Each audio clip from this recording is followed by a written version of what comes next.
மதுபான கொள்கை அப்படின்னு சொல்லிட்டு ஒரு புதுசா ஒண்ணு கொண்டாங்க. அப்படி என்னதான் அந்த லிக்கர் பாலிசி? அரவிந்த் கெஜ்ரிவால் என்னைக்கு டெல்லிக்கு ஆட்சிக்கு வந்தாரோ அண்டையிலிருந்து அவர் கான்சென்ட்ரேட் பண்ணுறது ஃபுல்லாகவே எஜுகேஷன், ஹெல்த் கேர். சாராயம் விற்கிறத அரசு செய்யக்கூடாது. சாராயம் விற்கிறதுல கான்சென்ட்ரேட் பண்ணுறது அரசாங்கம் ஓட்டு போட்ட மக்களுக்கு செய்யும் துரோகமாக நினைக்கிறோம். டெல்லியில் எல்லா கல்வியும் பிரைவேட் கிட்ட இருந்ததை இப்போ ஆம் ஆத்மி அதுக்கு மாற்றா அரசாங்கம் தான் கல்வியை கொடுக்கணும், பிரைவேட்காரன் கொடுத்தா அது வியாபாரமாக இருக்கும். மோடிக்கு நிகராக அவரை விட ஒருபடி தாண்டியே இப்போ அரவிந்த் கெஜ்ரிவால் பேசப்படக்கூடிய ஒரு நபராக மாறிக்கிட்டு வர்றாரு. அது அவங்களுக்கு கொஞ்சம் இரிட்டேட் ஆகுது.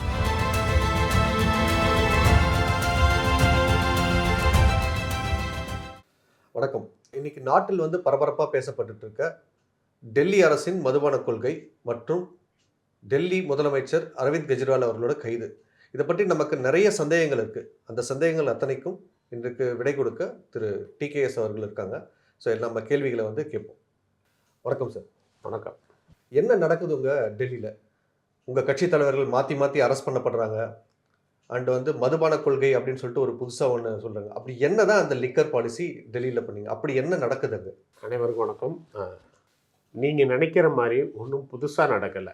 இன்றைக்கும் உலகத்திலேயே மிகச்சிறந்த ஊழலுக்கு எதிரான கட்சி ஆம் ஆத்மி கட்சி தான். அதில் ஒரு சதவீதம் கூட மாற்று கிடையாது. கொண்ட கொள்கையில் உறுதியாக இருக்கிறாரு எங்களுடைய தலைவர் அரவிந்த் கெஜ்ரிவால். அவருடைய போர்ப்படை தளபதிகள் அனைவரும், கடைநிலை போர் வீரர்கள் வர நாங்கள் எல்லாரும் அதில் உறுதியாக இருக்கிறோம். டெல்லியில் இன்றைக்கி லிக்கர் பாலிசி அப்படிங்கிறது ஒன்றுமே இல்லாததை இந்த எதிர்க்கட்சிகள் ஊதி பெருசாக்குறாங்க. முக்கியமாக இந்த பாரதிய ஜனதா கட்சி, மோடி, அமித்ஷா உள்ளிட்ட அவங்களுடைய அந்த கூட்டணி தான்.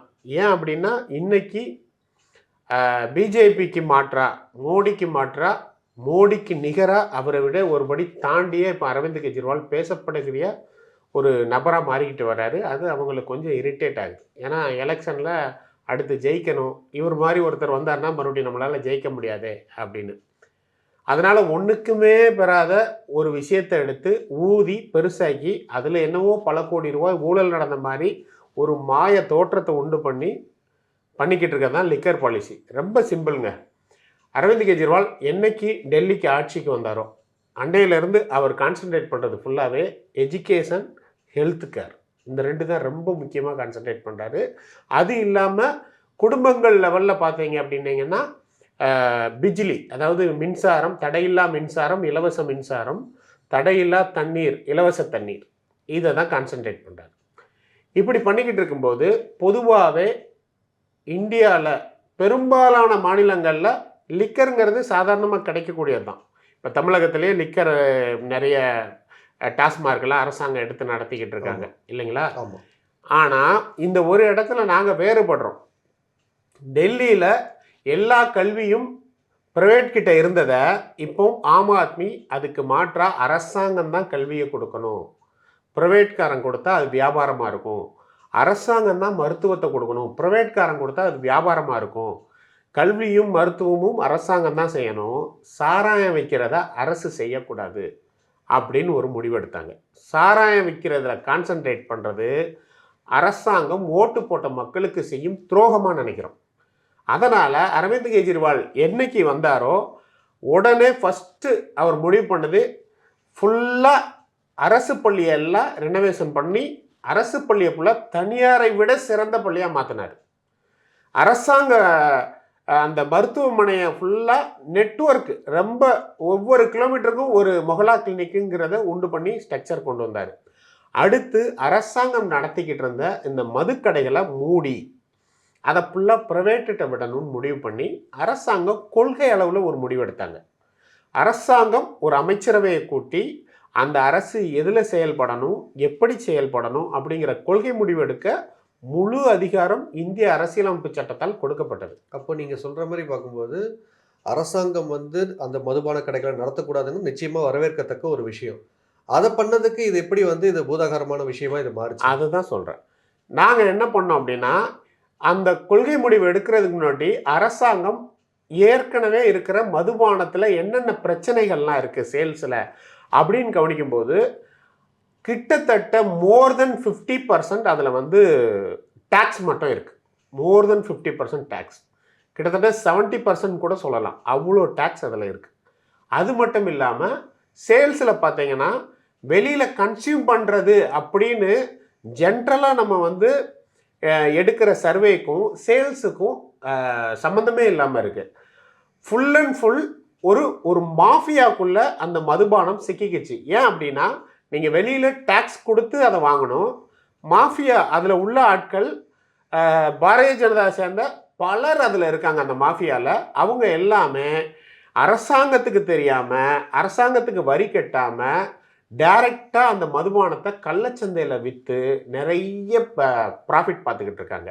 அரசாங்கம் இதை கவனித்து என்ன பண்ணணும் அப்படின்னா, இவ்வளோ டேக்ஸ் போட்டால் தானே நீங்கள் இந்த கள்ளச்சந்தையெல்லாம் உங்களுக்கு ஊக்குவிப்பாக இருக்கும் அப்படின்னு சொல்லி டோட்டலாக எல்லா டேக்ஸையும் எடுத்துட்டு மிக குறைந்த அளவில் மட்டும் டேக்ஸை போட்டுட்டு இந்த கடைகளை ஃபுல்லாக டெல்லியை கிட்டத்தட்ட ஒரு 27 ஜோனாக பிரித்து 880 கடைகளாக மாற்றிட்டாங்க. எல்லா கடைக்கும் தனித்தனி லைசன்ஸ்.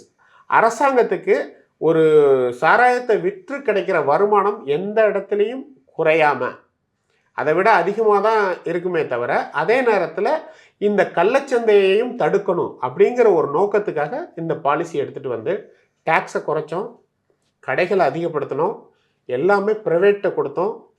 இனிஷியலாக இது வந்து ஒரு டெஸ்ட்டு மாதிரி நம்ம ஃபஸ்ட்டு இம்ப்ளிமெண்ட் பண்ணுறதுனால இனிஷியலாக எல்லா கடைகளுக்கும் லைசன்ஸுக்கு உண்டான அந்த சார்ஜஸும் வேவர் பண்ணி கொடுத்தோம். இப்போது அரசாங்கம் வந்து இதெல்லாம் வேவர் பண்ணுறதுனால எதிர்க்கட்சிகளுக்கு இதில் ஏதோ நாங்கள் ஊழல் பண்ணிட்டோம் அப்படிங்கிற மாதிரி அவங்க ஒரு பிம்பத்தை கட்டமைக்கிறாங்க. ஈவன் இது ஒரு 9 மாதம் தான் ட்ரையல்லையே இருந்தது. அந்த 9 மாதத்தில் பழையபடி உள்ள சேல்ஸை கம்பேர் பண்ணும்போது 27% அதிகமான லாபத்தை கொடுத்தது. நாங்கள் நினச்ச 2 விஷயத்தை அதில் சாதித்தோம். ஒன்று, அரசாங்கம் சாராய விற்பனையிலேருந்து வெளியில் வந்தது. 2வது, கள்ளச்சந்தையை ஃபுல்லாக கண்ட்ரோல் பண்ணோம். இதுதான் எதிர்க்கட்சிகள், முக்கியமாக பாரதிய ஜனதாவோட கோவமே. ஏன்னா அவங்களுடைய வருமானத்தில் கை வச்சிட்டோம். அப்போது நீங்கள் சொல்கிறதபடி பார்க்கும்போது கள்ளச்சந்தை மார்க்கெட் எல்லாமே வந்து பாஜகவை சேர்ந்தவங்க கிட்ட தான் இருந்தது. கண்டிப்பாக அப்படின்னு சொல்கிறீங்க. கண்டிப்பாக அதை நிறுத்துறதுனால இதை வந்து டைரெக்டாக வந்து கவர்மெண்ட் வந்து டேக் கேர் பண்ணி பண்ணனால. ஆனால் நீங்கள் ஒரு பக்கம் இப்படி சொல்கிறீங்க, இன்னொரு புறம் இதை பார்க்கும்போது அரசாங்கத்துக்கு ஒரு பாட்டில் எங்களுக்கு புரிஞ்ச வரை ஒரு 650 ரூபா கிட்ட ரேட் இருக்கிற ஒரு 750 ml பாட்டில், அதில் கிட்டத்தட்ட ஒரு 300 ரூபா வந்துட்டு இருந்த வருமானத்தை நீங்கள் 10 ரூபாய்க்கு குறைவாக வந்து கவர்மெண்ட்டுக்கு வருமானம் வர மாதிரி, அதாவது அந்த டேக்ஸாக வர மாதிரி மாற்றிட்டீங்க. அதே யார் ரீட்டைல் பண்ணிட்டு இருந்தாங்களோ அவங்களுக்கு ஃபஸ்ட்டு வந்து பழைய கொள்கை அப்படின்னு சொல்லலாம். அப்படி இருக்கும்போது அதில் 30 ரூபா 35 ரூபா கிடச்சிட்டு இருந்தவங்களுக்கு கிட்டத்தட்ட 350-360 ரூபா கிடைக்கிற மாதிரி மாற்றிட்டீங்க. ஒரு 10, 15, 12 மடங்கு அவங்களுக்கு கிடைக்கிற மாதிரி பண்ணிட்டீங்க. அப்படி பண்ணும்போது யாரோ ஒரு தனியார் வருமானத்தை வந்து ஊக்குவிக்கிறதுக்காக நீங்கள் பண்ணதை பார்க்கும்போது வெளியில் இருக்கிற தரப்பு என்ன சொல்கிறதுன்னா, நீங்கள் சொன்ன மாதிரியே பாஜக கள்ளச்சந்தை வியாபாரம் பண்ணி அவங்க கிட்ட வச்சிருக்குது அப்படிங்கிறத ஒரு கூற்றாகவும் எடுத்துக்கிட்டாலும் கூட அந்த மார்க்கெட்டை தாண்டி அதை எடுத்து உங்கள் ஆம் ஆத்மி ஆளுக்கு கிட்ட தான் அந்த வந்து அந்த பாரோட லைசன்ஸ் எல்லாம் நீங்கள் கொடுத்துட்டீங்க, அதுக்காக தான் இதை கொண்டே வந்திருக்கீங்கன்னு ஒரு கருத்து நல்லது. அதை பற்றி என்ன சொல்கிறீங்க? நீங்கள் கேட்குறதெல்லாம் வாஸ்தவம் தாங்க. ஆக்சுவலாக பார்த்தீங்கன்னா டேக்ஸை குறைச்சிருக்கோம். ஏன் குறைச்சிருக்கோம் அப்படின்னா, டேக்ஸ் அதிகமாக இருக்க போய் தான் கள்ளச்சந்தை வந்து ரொம்ப அதிகமாக புழங்க ஆரம்பிக்குது. இன்னொன்று ரொம்ப தெளிவாக புரிஞ்சுக்கோங்க, டெல்லியில் அந்த லிக்கர் கன்சியூம் அப்படிங்கிறது லோக்கல் பீப்புள் நிறைய கிடையாது. டெல்லி வந்து நம்ம இந்தியாவுடைய தலைநகர். கிட்டத்தட்ட ஃப்ளோட்டிங் பீப்புள் ஒவ்வொரு நாளும் டெல்லி மக்கள் தொகையில் சரிபாதி வந்து போய்கிட்டு இருக்காங்க. லட்சக்கணக்கான பீப்புள் வந்து போய்கிட்டு இருக்காங்க. ஃப்ளோட்டிங் பீப்புள் அவங்க கன்சியூம் பண்ணுறது தான் ரொம்ப அதிகம். நீங்கள் சொல்கிறது டூரிஸ்ட்டுன்னு இல்லை, வியாபாரத்துக்காகவோ வாட்டவர். ஏன்னா அவங்க வந்து போகக்கூடிய ஒரு சூழ்நிலை. எல்லா மாநிலத்திலும் இருந்து டெல்லிக்கு எல்லாரும் நிறைய பேர் வந்து போகிறாங்க. அதனால் ஃப்ளோட்டிங் பீப்புளோட கன்சியூம் தான் அங்கே அதிகமே தவிர லோக்கல் பீப்புளோட கன்சியூம் வந்து ரொம்ப கம்மி தான். நீங்கள் சொல்கிறது டெல்லிக்கு வந்தால் குடிக்கிறவங்க வந்து அதிகமாக வராங்க அப்படி கிடையாது. லிக்கர் பாலிசி அப்படிங்கிறது அரசாங்கம் சார்ந்தது. அரசாங்கம் அதை விற்கணுமா வேண்டாமா, அரசாங்கத்துக்கு அதில் எவ்வளோ லாபம் வேணும் வேண்டாம் அப்படிங்கிறத முடிவெடுக்கிறது தான். குடிக்கிறவன் எங்கே இருந்தாலும் குடிக்க தான் போகிறான். நீங்கள் சொல்கிறத பார்த்தா இந்தியாவிலேயே எந்த மாநிலத்திலுமே குடி இல்லை, டெல்லியில் மட்டும்தான் இருக்குங்கிற மாதிரி பேசுகிறீங்க. எல்லா மாநிலத்திலும் குடி இருக்க தான் செய்யுது. ஏன் சுத்தமாக சாராயமே கிடையாது அப்படின்னு சொல்லக்கூடிய குஜராத்லேயும் ப்ரைவேட்டாக இவங்க இவ்வளோ வாங்கிக்கலாம் அப்படின்னு அரசாங்கமே விற்க தான் செய்யுது. சரிங்களா? அதனால் குடி இல்லாத இடமே கிடையாது. அதை எப்படி தடுக்கணுமோ அதுக்கு வேறு போதை தடுப்பு பிரிவு அந்த மாதிரி வச்சு தடுத்துக்கலாமே தவிர, நீங்கள் இந்த பாலிசியை பொறுத்தவரை அரசாங்கத்துக்கு எவ்வளோ வருமானம் வேணும், அரசாங்கம் அதை நடத்தணுமா வேண்டாமா, கள்ளச்சந்தையை எப்படி தடுக்கிறது அப்படிங்கிறது மட்டும்தான் நோக்கமாக இருந்ததே தவிர வேறு எதுவும் கிடையாது. இதை இப்படி எடுத்துக்கலாமா? நாட்டில் ஏதோ ஒரு 6வது 7வது இடத்துல இருந்த டெல்லி இந்த இந்த லிக்வர் சேல்ஸில் நீங்கள் கொண்டு வந்த ஒரு புது பாலிசினா நம்பர் 1 இடத்துக்கு கொண்டு வந்துட்டீங்கன்னு கண்டிப்பாக கிடையாது. அப்படி பார்த்தீங்கன்னா நம்பர் 1 சேல்ஸில் இருக்கிறது உத்தரப்பிரதேசம் தான். லிக்கரில் நம்பர் 1 சேல்ஸ் உத்தரப்பிரதேசம். நம்ம தமிழ்நாடே 4வது இடத்துல தான் இருக்குது. டெல்லி எத்தனாவது இடத்துல இருக்குன்னு நினைக்கிறேன்? டெல்லி எத்தனாவது இடத்துல இருக்குன்னு தெரியல. ஓகே, அது சரிங்களா? டாப் 5க்குள்ளே இருக்காது. டாப் 10க்குள்ளேயே டெல்லி கிடையாது. ஓகே, சரிங்களா? டெல்லியை பொறுத்தவரை இப்போ டெல்லியில் நாளைக்கே பூர்ண மதுவிலக்கு கொண்டு வராங்கன்னா அந்த வருமானம் டெல்லி அரசை பாதிக்காது. ஃபஸ்ட்டு அதை புரிஞ்சுக்கோங்க. இப்போ மற்ற மாநிலங்களில் லிக்கரால் உள்ள வருமானத்தால் அவங்க ஏதோ ஒரு கமிட்மெண்ட்டாக இருக்காங்க, அதை வச்சு ஒரு செலவுகளை ஈடுகட்டிக்கிட்டு இருக்காங்க. டெல்லி அரசாங்கம் அப்படி கிடையாது. இந்த லிக்கரில் எங்களுக்கு வருமானமே வரலை, நாளைக்கு பூர்ண மதுவிலக்கு கொண்டு வந்தாலும் டெல்லி அரசை பாதிக்கவே பாதிக்காது. அந்த அளவு தான் நாங்கள் அதை ஹேண்டில் பண்ணுறோம். அந்த தொலைநோக்கு பார்வையில் கொண்டு வந்தது தான் இந்த திட்டம்ன்றீங்களா? அப்படின்னு கிடையாது. அது ஒருவேளை அது நடந்தாலும் அரசை பாதிக்காது அப்படின்னு சொல்கிறோம். கண்டிப்பாக தடையெல்லாம் பண்ண முடியும்னு நாங்கள் நம்பலை. ஏன்னா முக்கியமாக இது தலைநகராக இருக்குது. எல்லா பகுதியிலேருந்தும் மக்கள் போகிறாங்க. அவங்களுடைய உரிமைகளை பதிக்கிறதுக்கு நமக்கு எந்த விதத்துலையும் ரைட்ஸ் கிடையாது. பட் இந்த இடத்துல ஊழல் நடக்கக்கூடாது. அதே நேரத்தில் அரசாங்கத்தோட வருமானம் அதில் என்ன வரணுமோ அது பாதிக்கவும் கூடாது அப்படிங்கிற லெவலில் தான் நாங்கள் முடிவெடுத்தோம். அதை தான் செயல்படுத்தணும். மோர் ஓவர் டெல்லிங்கிறது ஒரு மாநிலம் கிடையாது. அது கிட்டத்தட்ட ஒரு யூனியன் டெரிட்டரி, அரை மாநிலம் தான். முடிவெடுக்கும் அதிகாரம் என்னவோ அரவிந்த் கெஜ்ரிவாலுக்கும் அவருடைய அமைச்சரவைக்கும் இருக்குங்கிற மாதிரி நீங்கள் பேசிக்கிட்டு இருக்கீங்க. ஒரு பாலிசி இதை கொண்டு வந்திருக்கோன்னு அமைச்சரவை முடிவு பண்ணி அதை பாலிசியை டிசைன் பண்ணி அமைச்சரவையில் அதை ஒப்புதல் வாங்கி நேராக லெஃப்டினன்ட் கவர்னர்கிட்ட தான் போகுது. கவர்னர் அதை ஃபுல்லாக படித்து பார்த்து எத்தனையோ திட்டங்களுக்கு கவர்னர் தடை போட்டிருக்காரு. இதே கவர்னர் இல்லை அதை நீங்கள் எப்படி செய்வீங்க, இல்லை இதை நீங்கள் எப்படி செய்வீங்க, இதை பண்ண முடியாது அப்படின்னு. அப்போ அவருக்கு எதை பண்ணணும் பண்ணக்கூடாது எது சரி தப்புன்னு தெரிஞ்சு தானே அவ்வளோ தடைகள் போடுறாரு. அவர் கையெழுத்து போட்டால் தானே இது. அவர் கையெழுத்து போட்டு மத்திய உள்துறை அமைச்சகத்துக்கு போய் அவங்க கையெழுத்து போட்டு ஜனாதிபதிக்கு போய் ஜனாதிபதி ஒப்புதல் கொடுத்த ஒரு விஷயம் தானே இது. நீங்கள் எப்படி இந்த பாலிசிக்கு ஒன்லி டெல்லி அரசு மட்டும் சொல்ல முடியும்? ஏன்னா டெல்லிங்கிறது ஒரு யூனியன் டெரிட்டரி. நாங்கள் என்ன கொண்டு வந்தாலும் தடை போடுகிற இந்த லெஃப்டினன்ட் கவர்னரும் மத்திய அரசும் அன்னைக்கு என்ன பண்ணிக்கிட்டு இருந்தாங்க? அப்போ நீங்கள் சொல்கிறதுபடி மத்திய அரசின் உள்துறை அமைச்சகமே இதுக்கு அனுமதி தந்துட்டு அந்த பக்கம் இதை ஊழல் நடக்குதுன்னு சொல்லிட்டாங்கன்னு சொல்றீங்க. ஆமாம் ஆமாம். இது பாலிடிக்ஸுங்க. அப்படி பார்த்தீங்கன்னா 1.5 வருஷமாக இந்த கேஸ் நடந்துக்கிட்டு இருக்கு. இது மூலமாக எங்களுடைய துணை முதல்வர் மணிஷ் சிசோடியா தான் அந்த அமைச்சகத்துக்கு பொறுப்பாக இருந்தார். நல்ல ஒரு விஷயம் நாட்டு மக்களுக்கு நான் சொல்கிறேன். டெல்லியோட மாநில முதல்வர் இருக்கார் பார்த்தீங்களா, அந்த முதல்வருக்கு போர்ட்ஃபோலியோவே கிடையாது. வெரி ஃபஸ்ட் டைம் 10 வருஷமாக அவர் முதலமைச்சராக இருக்கார். கிட்டத்தட்ட இந்த 10 வருஷமாகவே அவரிடம் எந்த போர்ட்ஃபோலியோவும் வச்சுக்கிட்டதே கிடையாது. அவர் எந்த துறைக்கும் அமைச்சர் கிடையாது. எல்லா அமைச்சர்களும் தனியாக இருக்காங்க. அவங்கள எல்லாம் மேற்பார்வையிடுறது தான் பண்ணுறாரு. ஸோ அமைச்சரவையாக எடுக்கிற எந்த முடிவுக்குமே அவர் கட்டுப்பட மாட்டார். ஸோ அவருக்குன்னு தனித்துறை இல்லை, துறையே கிடையாது. அவர் இப்போ எந்த முதலமைச்சர் எடுத்தாலும் அட்லீஸ்ட் ஒரு காவல்துறையாச்சும் அவங்கக்கிட்ட வச்சுருப்பாங்க. டெல்லியை பொறுத்தவரை காவல்துறை டெல்லி அரசாங்கத்திட்டே கிடையாது. அதனால் அவர்கிட்ட எந்த போர்ட்ஃபோலியோவும் கிடையாது. இப்போ கலால் துறைனா கலால் துறை ஃபுல்லாகவே மணிஷ் சிசோடியா அவருடைய கண்ட்ரோலில் உள்ளது. ஸோ அவர் தான் இந்த இதை பார்த்துக்கிட்டு இருந்தார். அகைன் அவர் மேலே உள்ள அவரை அரெஸ்ட் பண்ணியே கிட்டத்தட்ட 1.5 வருஷம் ஆகுது. இந்த 1.5 வருஷத்தில் அவர் மேலே ஒரு ப்ரூஃப் கூட இன்னைக்கு வர இடியாட காட்ட முடியலை. நாட் ஈவன் சிங்கிள் ப்ரூஃபே இல்லாமல் தான் உள்ளே வச்சுருக்காங்க. நீங்கள் ஊழல்னு சொன்னோன்னே ஒரு விஷயம் ஞாபகத்துக்கு வருது. இன்னொரு கருத்து நிலவுது. இந்த மாதிரி பிரைவேட் ஆளுங்களுக்கு கொடுக்கறதுக்காக உங்கள் ஆம் ஆத்மி அரசு நிறைய லஞ்சம் வாங்கியிருக்கிறதாகவும் அதை வச்சு தான் கோவா பஞ்சாப் நடந்த எலெக்ஷன்லலாம் நீங்கள் அதுக்கு செலவு பண்ணி தான் ஜெயிச்சிங்க அப்படின்ற மாதிரி ஒரு கருத்து இருக்குது. அதை பற்றி என்ன சொல்லுவது? நீங்கள் நிறைய லஞ்சம் வாங்கியிருக்கு அப்படின்னு பொதுவெல்லாம் சொல்ல வேண்டாம். நேரடியாகவே நான் சொல்கிறேன். இது இந்த ஊழலை பற்றி ஃபஸ்ட்டு கேஸ் கொடுத்து அந்த கேஸை சிபிஐட்ட ஒப்படைச்சது லெஃப்டினன்ட் கவர்னர் தான். சிபிஐ என்ன சொன்னாங்க, 3000 கோடி இதில் வந்து வருமானம் அரசுக்கு வர வேண்டியது அது வந்து வராமல் ஒதுக்கீடுக்கு போயிருக்கு. பண்ணிக்கணும். அதாவது லெப்டினன்ட் கவர்னருங்கிற அவர் தான் முதல்ல வந்து இதுக்கு அப்ரூவல் குடுக்குறாரு. அவரே தான் திரும்ப இதுக்கு சிபிஐக்கு வந்து சிபிஐ விசாரணைக்கு என்கொயரிக்கு கேஸும் சொல்றாரு. விசாரணைக்கு கொடுக்குறாரு. சரி. சரிங்களா? அப்போ சிபிஐ உள்ள வந்து விசாரிச்சதுல கிட்டத்தட்ட 3000 கோடி வரை இழப்பு ஏற்பட்டிருக்கு இந்த கொள்கையால அரசுக்கு அப்படின்னாங்க. அப்படி விசாரிச்சுக்கிட்டே இருக்கும்போது, இந்த பணத்தை எடுத்து தான் கோவால எலெக்ஷனுக்கு செலவு பண்ணியிருக்கோம் அப்படிங்கிற மாரி ஒரு கண்ணோட்டத்துல அவங்க பார்க்க ஆரம்பிச்சதுனால, இடி உள்ள வந்தாங்க. இடி உள்ள வந்து கிட்டத்தட்ட 900 கோடி ஊழல் நடந்திருக்கு அப்படின்னு இனிஷியலா சொன்னாங்க. அப்புறம் விசாரணைக்கு அப்புறம் 300 கோடி ஊழல் நடந்திருக்கு அப்படின்னாங்க. அப்புறம் இவர் மேல மணீஷ் சிசோடியா அவர்கள கைது பண்ணும்போது 100 கோடி ரூபாவுல இவர் ஊழல் பண்ணியிருக்காரு அப்படின்னு சொன்னாங்க. இன்னைக்கு வரை எந்த ரூபாய்க்குமே ஒரு டிரான்சாக்ஷன் இல்லையே. ஊழல்னா என்ன பண்ண முடியும்? ஒண்ணு பணம் வாங்கணும். இல்ல ஏதாச்சும் ஒரு மணி ட்ரான்ஸ்ஃபர் ஆச்சு நடந்துக்கணும் ஆன்லைன்ல. அதுக்குண்டான ஒரு ப்ரூஃப் கூட இன்னும் இல்லையே. பட் இருக்காது. ஏன்னா அந்த மாதிரி ஒண்ணு நடக்கவே இல்ல.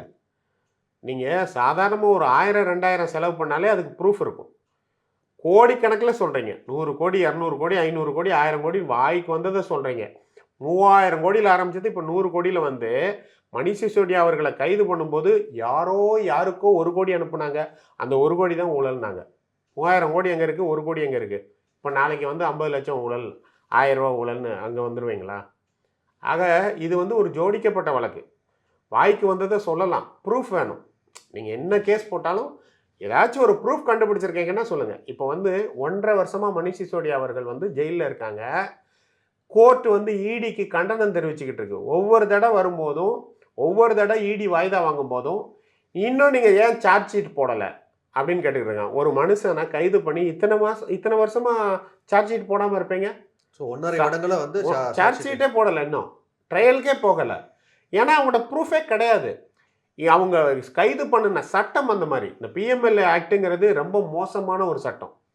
இது வந்து 2012 காலகட்டத்தில் எல்லாம் நல்லா தான் இருந்தது. நீங்க சொல்றது இந்த மணி லாண்டரிங்கோட சட்டம் பார்த்தீங்கன்னா, அந்த ஆக்டில் கைது பண்ணீங்கன்னா ஒரு 90 நாள் சிறையில் இருப்பாங்க. 90 நாளுக்குள்ளே இவங்க எவிடன்ஸை கண்டுபிடிக்கணும். கண்டுபிடிச்சு அதுக்கு மேலே சார்ஜ் ஷீட் போடணும். அதுக்கப்புறம் அது மேலே ட்ரையல் நடக்கும். அதில் குற்றவாளியா இல்லையாங்கிறது தீர்ப்பு வரும். ஆனால் அந்த பிஎம்எல்ஏ ஆக்டை 2018 இந்த அரசு திருத்திட்டாங்க. திருத்தி 4 வருஷம் வரை எந்த ப்ரூஃபும் இல்லாமல் உள்ள வைக்கலாம். இந்த அரசுங்கிறது டெல்லி அரசு இல்ல மத்திய அரசு? மோடி அரசு.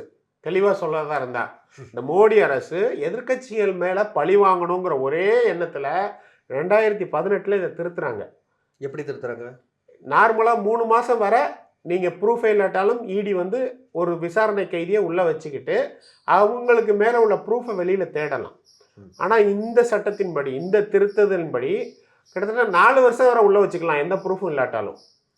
ஆனால் இது வந்து ஒரு மக்களோட உரிமை சார்ந்த விஷயம். இது வந்து அதனாலேயே டெல்லி ஹைகோர்ட் வந்து இடிக்கு பயங்கர வார்னிங் கொடுத்தாங்க. இல்லைங்க, இது வந்து உரிமை சம்பந்தமான பிரச்சனை. அப்படியெல்லாம் கண்மூடித்தனமாக 4 வருஷம் உங்கள் இஷ்டத்துக்கு ஒரு ஆளை உள்ளே வைக்க முடியாது. நீங்கள் பாட்டுக்கு வெளியில் தேட தனியும். ஒழுங்கு மரியாதையாக சீக்கிரம் ப்ரூஃப் எடுத்துகிட்டு வரீங்களா, இல்லை நாங்களே வெளியில் விட்டுறவா அப்படின்னு தான் இப்போ கேட்டுக்கிட்டு இருக்கோம். ஒன்றும் இல்லை, லாஸ்ட்டு 2-3 நாளைக்கு முன்னாடி எங்களுடைய ராஜ்யசபா எம்பி சஞ்சய் சிங் அவர்களை ஜாமீனில் கொடுத்துட்டாங்க. இத்தனை நாள் 6 மாதமாக ஜாமீன் இல்லாமல் வச்சுருக்கவங்க ஜாமீனில் கொடுக்கும்போது இடியை பார்த்து கோர்ட்டில் ஜட்ஜி சொன்ன ஒரே வார்த்தை இதுதான், நாங்கள் மெரிட் அடிப்படையில் அவருக்கு ஜாமீன் கொடுக்க போகிறோம். நான் மெரிட் அடிப்படையில் ஜாமீன் கொடுத்துட்டேன் அப்படின்னா இந்த கேஸுக்கு இது ஒரு நல்ல ரெஃபரன்ஸ் ஆயிரும்.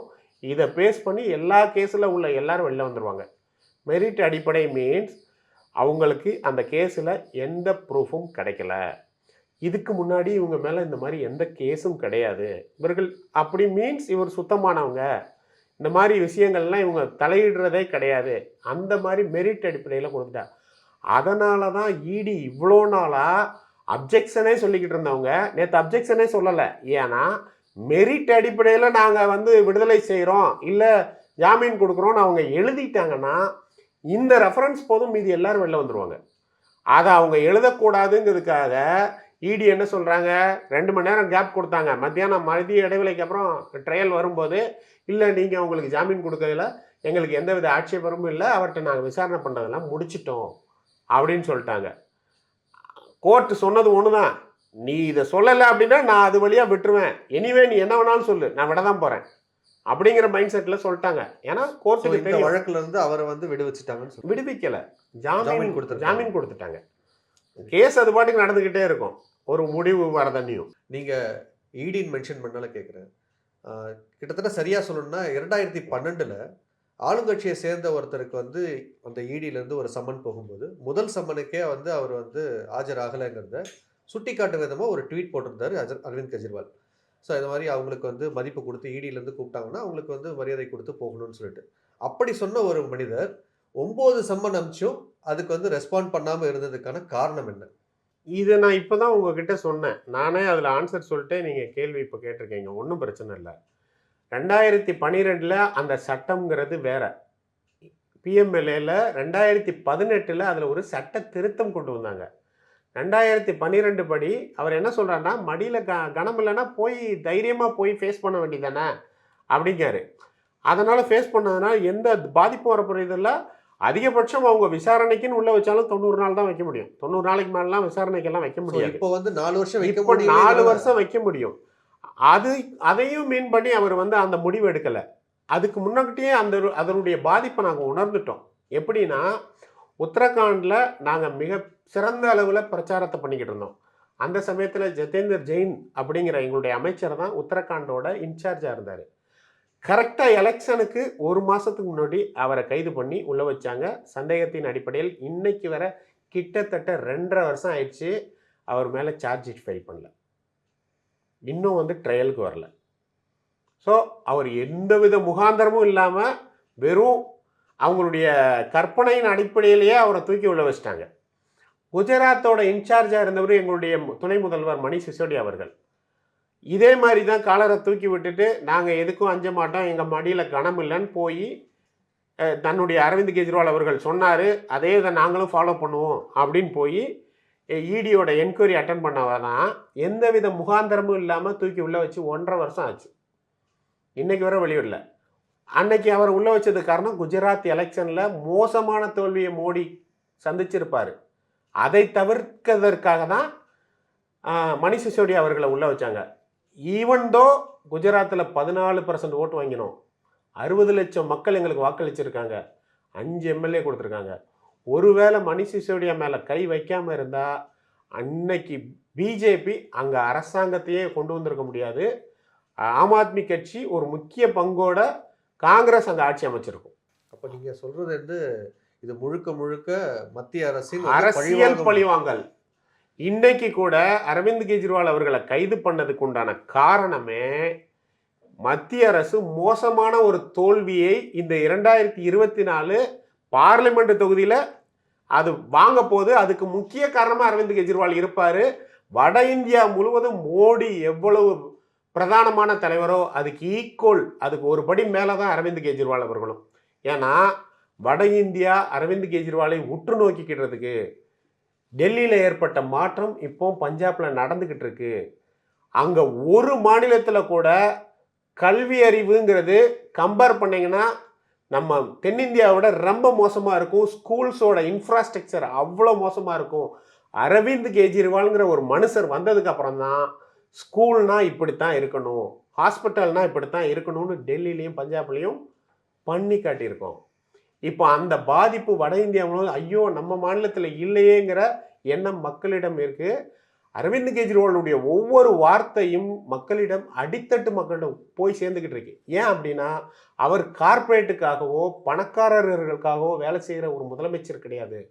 ஏழை எளிய மக்களுடைய கஷ்டத்தை புரிஞ்சு ஒவ்வொரு மாதமும் ஒவ்வொரு வீட்டிலையும் கிட்டத்தட்ட ஒரு 10,000 ரூபா 15,000 ரூபா சேவ் பண்ணக்கூடிய திட்டங்களை கொடுத்துக்கிட்டு இருக்காரு. இன்னைக்கு ஒவ்வொரு மாநில அரசும் இலவசங்கள்னு பேரில் எத்தனையோ திட்டங்களை அறிவித்தாலும் எங்கேயாச்சும் கடன் வாங்கி தான் அந்த திட்டங்களை செயல்படுத்திக்கிட்டு இருக்காங்க. மக்கள் தலையில் ஏதோ ஒரு கடனை ஏற்படுத்திக்கிட்டே இருக்காங்க. ஆனால் அரவிந்த் கெஜ்ரிவால் அவர்கள் இன்றைக்கும் டெல்லியில் சர்ப்ளஸ் ஃபண்ட் வச்சுருக்காரு, அவ்வளவு இலவச திட்டங்கள் வச்சுருக்காரு. அவருடைய நிர்வாக திறமை, படித்த மனுஷன், பாமரர்களோட கஷ்டங்களை புரிஞ்சவர், அவங்களுக்கு என்னெல்லாம் இலவசமாக கொடுக்கணுமோ எல்லாத்தையும் இலவசமாக கொடுக்காரு. அதே நேரத்தில் அரசாங்கம் கடன் வாங்கலை, அரசாங்கம் சர்ப்ளஸ் ஃபண்டில் போய்கிட்டு இருக்கு. நீங்கள் கேட்ட கேள்விக்கு நான் பதில் சொல்கிறேன். ஏன் இந்த 9 சம்மனுக்கு ஆஜராகலை அப்படின்னு கேட்டீங்க. முதல் சம்மன்லேயே அரவிந்த் கெஜ்ரிவால் அவர்கள் இடிக்கு ஒரு லெட்டர் அனுப்புகிறாரு. என்ன அனுப்புகிறாரு? நீங்கள் என்கிட்ட விசாரணை நடத்தணும்னு ஒரு சம்மன் அனுப்பியிருக்கீங்க. என்னை சாட்சியாக விசாரிக்க போகிறீங்களா இல்லை குற்றவாளியாக விசாரிக்க போகிறீங்களா? ஃபஸ்ட்டு சம்மனுக்கு அனுப்புனாரு, 2வது, 3வது, 4வது, 5வது, 6வது, 9வது வரை உள்ள எல்லா சம்மனுக்கும் அவர் அனுப்பியிருக்காரு. அனுப்பினது மட்டும் இல்லை, ஓப்பனாகவே டிபேட்லேயே சொல்லியிருக்காரு, பைட்லேயும் சொல்லியிருக்காரு. என்ன சொல்லியிருக்காரு? நான் நேரடியாக இடியிடம் ஆஜராக போவதில்லை. எங்களுடைய தலைவர் 2-3 பேர் ஆல்ரெடி இடி இதே போல் வர வச்சு கைது பண்ணி உள்ளே வச்சுருக்காங்க. எங்களுக்கு நிர்வாகம் பண்ண வேண்டிய வேலை இருக்குது. மக்களுக்கு எத்தனையோ வாக்குறுதிகளை கொடுத்துருக்கோம், அதை சரி பண்ண வேண்டியது வேலை இருக்குது. எலெக்ஷன் வருது, எலெக்ஷனுக்கு உண்டான வேலை இருக்குது. இந்தியாவை காப்பாற்றணும் மோடிகிட்ட இருந்து. அதனால் நான் எக்காரணத்தை கொண்டும் நேரடியாக ஆஜராக மாட்டேன் அப்படின்னு அவர் சொல்லிட்டு தான் செஞ்சார். அப்போ அவர் கொடுத்த 9 சம்மனுக்கு அவர் கொடுத்துருக்கான்னு சொல்றீங்க பதில்? ஒன்றுத்துக்கு கூட ரிப்ளை இல்லை. ரிப்ளை வரவே இல்லை. கடைசியாக என்ன செய்கிறாங்கன்னா, இடி கோர்ட்டுக்கு போகிறாங்க. இவர் வந்து சம்மனுக்கு ஆஜராக மாட்டேங்காங்க அப்படின்னு.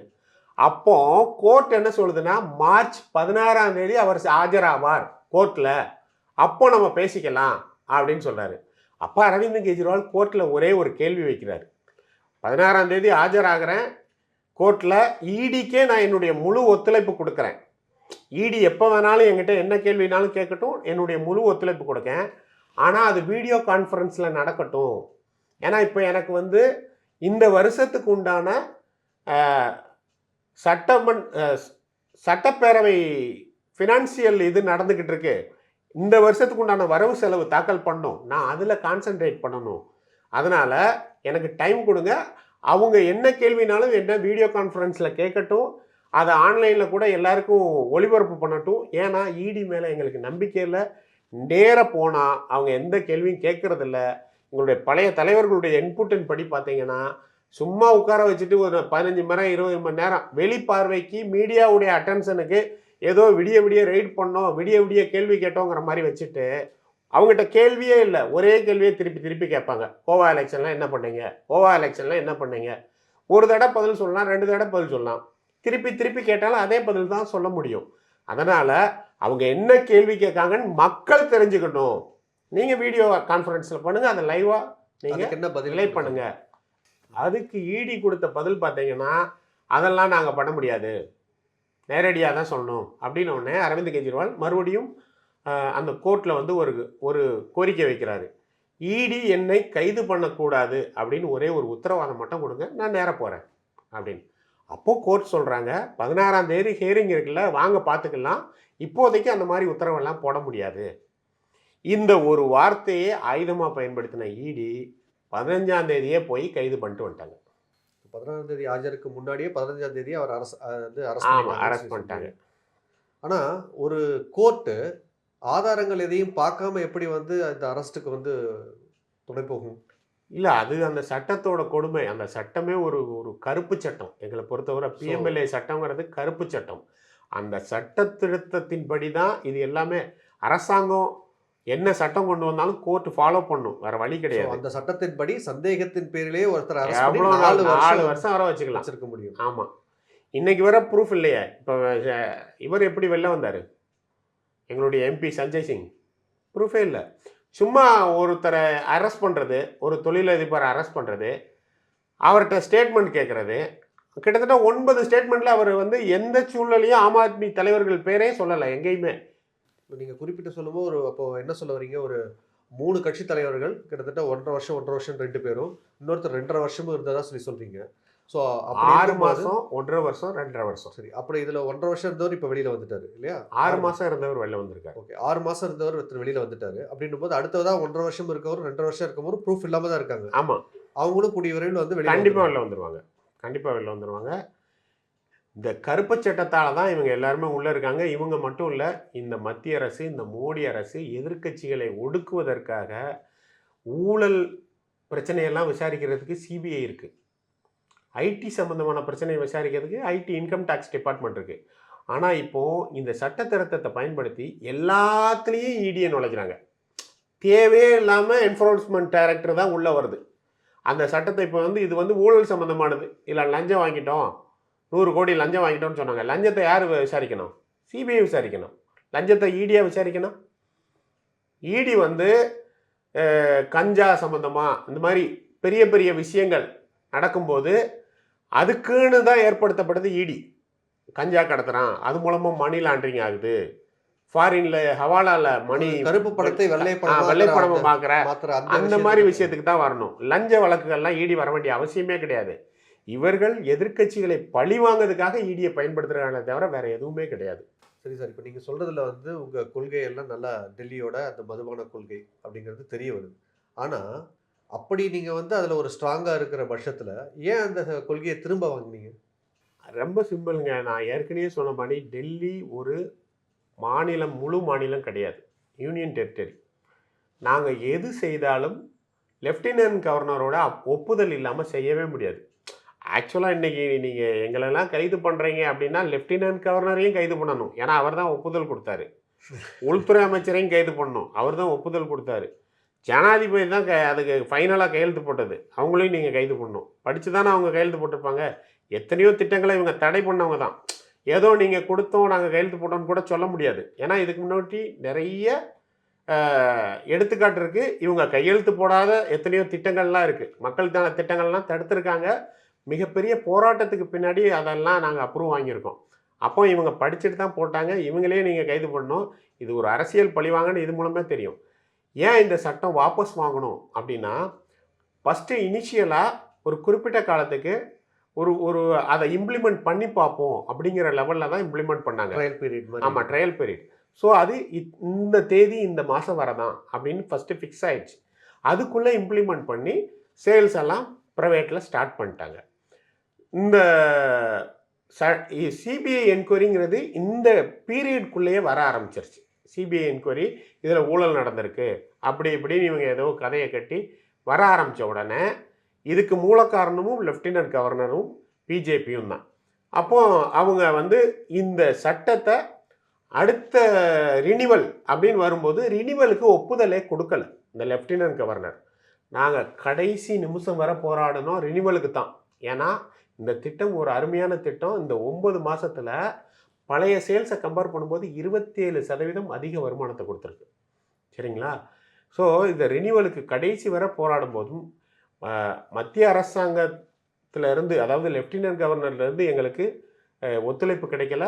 அது மட்டும் இல்லாமல் லெஃப்டினன்ட் கவர்னர் அரசாங்க ஊழியர்கள், ஐஏஎஸ் அதிகாரிகள், அதை இம்ப்ளிமெண்ட் பண்ணக்கூடிய அதிகாரிகளுக்கும் இன்ஸ்ட்ரக்ஷன் கொடுத்துட்டாங்க, இந்த திட்டத்தை எக்ஸ்டெண்ட் பண்ணக்கூடாது, அதுக்கு நீங்கள் ஒப்புதல் அளிக்கக்கூடாது, அதிகாரிகளும் ஒப்புதல் அளிக்கக்கூடாது, அதுக்கு ஒத்துழைப்பும் கொடுக்கக்கூடாது அப்படின்னு. அப்போது கடைசி நாளுக்கு முந்தின நாள் வரை நாங்கள் இதுக்கான முயற்சியை எடுத்து இவர்களுடைய தடையின் காரணமாக சரி வேறு வழி இல்லாமல், ஏன்னா இப்போ நாங்கள் எக்ஸ்டெண்ட் பண்ணலைன்னா இன்னும் ஒரு நாள் தள்ளி போச்சுன்னா எல்லா கடையும் அடைக்கணும். ஏன்னா லைசன்ஸ் முடியுது. எல்லா கடைக்காரங்களும் பயந்துட்டாங்க. கடைசி ஒரு மாதத்தில் சரி இது வந்து அடுத்த லெவலுக்கு போகுமோ போவாதோ, இருக்கிறதெல்லாம் வித்துடலான்னு சொல்லி 1 வாங்கினா 2 ஃப்ரீ, 2 வாங்கினா 3 ஃப்ரீன்னு கொடுத்து எல்லாத்தையும் காலி பண்ணிட்டாங்க. இப்போ அடுத்த ஸ்டேஜ், இப்போ நாங்கள் முரண்டு பிடிச்சிக்கிட்டு இருந்தோம்னா அடுத்து 2 கடையும் இருக்காது, அரசாங்க கடையும் இருக்காது, ப்ரைவேட் கடையும் இருக்காது. அது ஒரு பெரிய பிரச்சனையில் கொண்டு போய் விட்டுரும். இது தலைநகர், மக்கள் கன்சியூம் பண்ணுறதை நம்ம அவங்களுடைய உரிமையில் தலையிட முடியாது. அதன் காரணமாக வேற வழியே இல்லாமல் எங்கள்கிட்ட இருக்கிற ஒரே பவர் அதை வாபஸ் வாங்குறது மட்டும்தான். அப்போ நெருக்கடியின் காரணமாக தான் அதை திரும்ப பெற்றோமே தவிர விருப்பத்தின் பேரிலோ இல்லை பயத்தின் பேரிலோ அழுத்தத்தின் பேரிலோ கிடையாது. எங்களுக்கு அதில் எந்த பயமும் கிடையாது. இன்றைக்கும் இதே கலால் கொள்கை பஞ்சாபில் நாங்கள் பின்பற்றுறோம். நல்ல லாபத்தில் போய்கிட்டு இருக்கு. நீங்கள் குறிப்பிட்டு சொல்லும்போது சொன்னீங்க, டெல்லி அரசுங்கிறது வந்து இந்த மதுபானத்திலேருந்து வருமானம் வரக்கூடிய அந்த வருமானத்தை வந்து வச்சு நடக்கக்கூடாது, அந்த வருமானம் தேவையில்லை, அதுக்காக தான் இந்த கொள்கையை கொண்டு வந்தோம். அது மட்டும் இல்லாமல் இப்போ இருக்கிற இந்த நாங்கள் கொண்டு வந்த புது கொள்கை மூலயமா அந்த வருமானம் தடைப்பட்டாலும் அதில் பாதிப்பு இல்லாத ஒரு அரசாக தான் வந்து டெல்லி அரசு இருக்குன்னு சொன்னீங்க. ஆனால் இன்னொரு பக்கம் நீங்கள் குறிப்பிட்டு சொல்லும்போது பழைய கொள்கை மூலயமா ஒரு 100 ரூபா வந்த இந்த இடத்துல நாங்கள் கொண்டு வந்த புது கொள்கை மூலயமா நீங்கள் அந்த 300 ரூபாலேருந்து டேக்ஸ் வந்து கம்மியாயிடுச்சுன்னு நினைக்கிறீங்க. இல்லை, கம்மியானாலும் அது ஒயிட் மார்க்கெட்டில் வந்தனால எங்கள் வருமானம் 27% வந்திருக்கு, அதாவது 100 ரூபாய்க்கு 127 ரூபாயே வந்திருக்கு அப்படின்னு சொல்கிறீங்க. அப்படி இருக்கும்போது இதுக்கு பழைய கொள்கையில இருந்த டிபெண்டன்சியை விட இதோட இன்கம் டிபெண்டன்சி இன்னும் ஜாஸ்தி ஆயிடுச்சு. அப்படிங்கும்போது பாதிப்பு தானே அது? கிடையவே கிடையாது. அந்த வருமானங்கிறது மாஃபியா கொள்ளடிச்சுக்கிட்டு இருந்தது இந்த சைடு மாறி இருக்கே தவிர வருமானம் இன்க்ரீஸ் எல்லாம் ஆகலை. நல்லா புரிஞ்சுக்கோங்க. அன்னைக்கு அதிகமான வரி போட்டதுனால ஒரு ப்ரைவேட் மாஃபியா கிட்ட அது சிக்கிக்கிட்டு அரசாங்கத்துக்கு வராமையே ஒரு சேல்ஸ் நடந்துக்கிட்டு இருந்திருக்கு. இப்போ அந்த சேல்ஸ் அரசாங்கத்துக்குள்ளே வர ஆரம்பிச்சிருக்கு. எங்களுடைய நோக்கமே அதுதானே, மாஃபியாவை தடுக்கணும். மாஃபியாவை தடுத்தாலும் எங்களுக்கு நோக்கம் வந்து இதோட இன்கம் உயர்த்தணும்னு கிடையாது. இது உயர்த்தணும்னா பழைய சட்டத்தின்படியே வச்சுருந்து அதை உயர்த்தி இருக்கலாமே, மாஃபியாவை அதுலேயுமே தடுக்க ட்ரை பண்ணியிருக்கலாமே. ப்ராக்டிக்கலாக என்ன செஞ்சால் மாஃபியாவை தடுக்க முடியும், அதை தான் நாங்கள் பண்ணோம். மாஃபியாவை தடுத்துட்டோம். மாஃபியா மூலமாக நடந்த சேல்ஸ் ஃபுல்லாக அரசாங்கம் மூலமாக, அதாவது மீன்ஸ் அரசாங்கத்தால் அங்கீகரிக்கப்பட்ட கடைகள் மூலமாக நடக்க ஆரம்பிச்சிருச்சு. அதன் மூலமாக அரசாங்கத்துக்கு வரி வர ஆரம்பிச்சிருச்சு. எனிவே ஒரு குற்றத்தை தடுத்திருக்கோம், அதன் மூலமாக தான் வரி இன்க்ரீஸ் ஆகிருக்கே தவிர நாங்கள் சேல்ஸை இன்க்ரீஸ் பண்ணணும்னு இன்டென்ஷனே அங்கே கிடையாது. அப்போ திரும்பவும் வந்து அரசாங்க கடைகளுக்கே போயிருக்கும்போது நீங்கள் குறிப்பிட்டு சொன்ன இந்த மாதிரியான பாஜகவுடைய பிரமுகர் அவங்க கிட்ட இருக்கிற ஷாப்பில் தான் திரும்பவும் போய் சேர்ந்துருக்கு. அந்த சேல்ஸ் அங்கே தான் நடக்குதுன்றீங்க? கிடையாது. நாங்கள் தான் எல்லா ஷாப்பையும் வந்து கவர்மெண்ட் இருந்து ப்ரைவேட்டுக்கு கொடுத்துட்டோமே. ஒரு ஷாப்பும் தனித்தனி லைசன்ஸ். ஓகே, யார் வேணாலும் எடுக்கலாம். பாஜக காரன் அந்த காரன் இந்த காரன்லாம் கிடையாது. எங்களுடைய அரசாங்கம் ஒரு டிரான்ஸ்பரண்ட் அரசாங்கம். அரசாங்கம் சில சட்ட விதிமுறைகளை வச்சுருக்கோம். அந்த விதிமுறையை ஃபாலோ பண்ணி யார் லைசன்ஸ் கேட்டாலும் கிடைக்கும். அப்போ உங்கள் கட்சிக்காரர்களுக்கு வந்து அந்த பாரபட்சம் காட்டி அவங்களுக்கு மட்டும் இந்த கொள்கை ஏதாச்சும் ஆதாரம் இருந்தால் அதை வச்சு நிரூபித்து அதுக்கு ஒரு வழக்கு போடுங்க. எதுவுமே பண்ண மாட்டோம். எங்களுடைய கவர்மெண்ட்டுங்கிறது ரொம்ப ரொம்ப ரொம்ப சுத்தமான கவர்மெண்ட். அரசாங்கம் எந்தவித இதுலேயும் தலையிடாது. நேரடியாக எங்களுடைய அமைச்சர்களோ இல்லை அரசாங்கமோ அதிகாரிகளோ எந்தவித டெண்டர்லேயும் நேரடியாக தலையிட மாட்டாங்க. எல்லாமே ஓப்பனாக டிரான்ஸ்பரண்டாக நடக்கும். அரசாங்கத்துக்கு எது லாபமோ அதுதான் நடக்குமே தவிர எந்த ஒரு தனிநபரையும் கன்சிடரே பண்ண மாட்டோம். சரி சார், இப்போது எங்களுக்கு இந்த டெல்லி அரசின் மதுபான கொள்கையை பற்றி இருந்த நிறைய சந்தேகங்களுக்கு இப்போ ஒரு கிளாரிட்டி கிடச்சிருக்குன்னே சொல்லலாம். சரி, இப்போ ஆம் ஆத்மியின் அடுத்த கட்ட நகர்வு என்ன? இன்னும் உங்களோட சிஎம் அது மட்டும் இல்லாமல் உங்களுடைய தலைவர் உள்ளதாக இருக்கார். அடுத்த கட்ட நகர்வு என்ன? அடுத்த கட்ட நகர்வு அப்படிங்கிறது சட்டத்தை ஃபாலோ பண்ண போகிறோம். இன்றைக்கி நம்முடைய எம்பி இவர் வெளில வந்துட்டார், சஞ்சய் சிங் அவர்கள் வந்து வெளில வந்துட்டாங்க. இப்போ அதை தொடர்ந்து இன்னும் மணிஷ் சிசோடியா அவர்களுடைய ஹியரிங் போய்கிட்டு இருக்கு, ஏகே அவர்களுடைய ஹியரிங் போய்கிட்டு இருக்கு, எங்களுடைய ஜெயின் அமைச்சரோட ஹியரிங் போய்கிட்டு இருக்கு. அடுத்த ஒரு 3-4 மாதத்தில் எல்லாருமே வெளில வந்துடுவாங்கன்னு நினைக்கிறோம், நம்புகிறோம். ஏன் அப்படின்னா இன்றைக்கி இந்தியா ஒரு மோசமான டிக்டேட்டர்ஷிப்பில் போய்கிட்டு இருக்கு. இதை தடுத்து நிறுத்தி ஒரு நல்ல ஜனநாயக நாடாக உண்டு பண்ணுறது அரவிந்த் கெஜ்ரிவால் அவர்களால் மட்டும்தான் முடியும். இன்றைக்கி சிறையில் இருந்தாலும் அவருடைய சிந்தனை எப்போதும் மக்கள் மீது தான் இருக்குது. இப்போவும் அவர்கள் வந்து அவருடைய மனைவி அவர்கள் வாயிலாக ஒரு சில விஷயங்களை மக்களுக்கு சொல்லணும் அப்படின்லாம் அனுப்பியிருக்காரு. மக்கள் அனைவரும் இந்த எலெக்ஷனில் தயவு செய்து சிந்திச்சு ஓட்டலிங்க, இந்தியா கூட்டணிக்கு ஓட்டு போடுங்க. ஏனென்றால் இந்தியா கூட்டணி வந்தால் தான் மக்களுடைய பேசிக்காக தேவையான 24 மணி நேரமும் தடையில்லா மின்சாரம், ஒவ்வொரு கிராமத்துக்கும் பள்ளிக்கூடம், ஒவ்வொரு கிராமத்திலும் மருத்துவமனை, ஒவ்வொரு வீட்டிலும் அரசாங்க செலவில் மின்சாரம், இலவச மின்சாரம். அது மட்டும் இல்லாமல் இப்போ யூனியன் டெரிட்டரின்னு மத்திய அரசால் வச்சுக்கிட்டு இருக்க ஒவ்வொரு பகுதியையும் அதனுடைய தேவை அறிந்து அந்த துறையை மட்டும் மத்திய அரசின் கண்ட்ரோலில் வச்சுக்கிட்டு, மற்றபடி அங்கே ஒரு ஜனநாயக முறைப்படி மக்களால் தேர்ந்தெடுக்கப்பட்ட அரசு நடக்கும் மாதிரியே அதை ஃபுல்லாக முழு மாநில அந்தஸ்து கொடுப்போம் அப்படிங்கிற கேரண்டியை கொடுத்துருக்காரு. மக்களுடைய சிந்தனையிலிருந்தும் ஊழலுக்கு எதிரான சிந்தனையிலிருந்தும் ஆம் ஆத்மி கட்சியோ அரவிந்த் கெஜ்ரிவாலோ அவருடைய படைகளோ என்றைக்கும் ஒரு இம்மியளவும் மாறாது. தொடர்ந்து மக்களுக்காக சேவை செய்ய காத்திருப்பதாக அவர் சொல்கிறாரு. அவர் என்ன சொல்கிறாரோ அதன் வழி நாங்கள் எல்லாம் நடந்துக்கிட்டு இருக்கோம், தொடர்ந்து நடப்போம்.